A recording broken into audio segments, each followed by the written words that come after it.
Now, in one of these passages today, we see the faithfulness and how it unlocks covenant, and we see stubbornness and how it causes people to choose bad leadership. So let's take a look at this today. Nehemiah 9, beginning with verse 7. You, O Lord God, you chose Abram and brought him from Ur of the Chaldeans and renamed him Abraham. Now notice what happens next.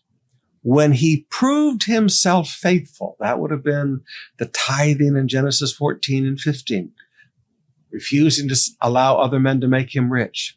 When he proved himself faithful, you made a covenant with him to give him and his descendants the land of the Canaanites, the Hittites, the Amorites, the Perizzites, the Jebusites, the Girgashites. And you have done what you have promised, for you are always true to your word. Now notice, Nehemiah said, because Abraham proved faithful, God made a covenant with him. God does not make covenants with unfaithful people. I sometimes see young pastors that say, God is speaking to me that he wants to go do this. I said, I don't believe that for a minute. Well, how can you say that? Because you're never faithful. You don't do what God has already asked you to do, but you're already saying God is telling you to do something bigger and greater. God only rewards faithfulness. He never rewards laziness. Abraham proved himself faithful, and God made a covenant with him. But now look down at verse 15.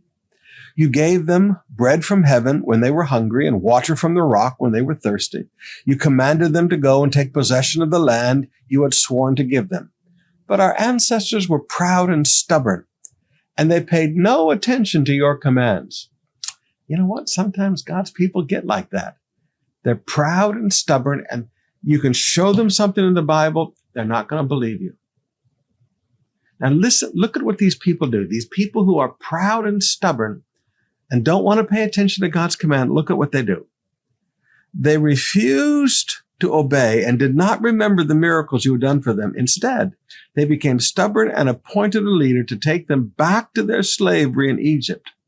Now, you can always tell stubborn, rebellious people. They don't pay attention to God, and they don't pay attention to the leaders that God placed in their life. They didn't want to pay attention to Moses. Nehemiah gives us this beautiful summary. They always want to go and choose another leader that will lead them back to what they want. Now, for me, in my house, I want to be like Abraham. I want to be faithful. I want to prove myself faithful, and God will make covenants with me. I don't want to be stubborn and rebellious and not pay attention to God and go choose leaders that will lead me to do what I want to do. I want to follow God in my life. How about you?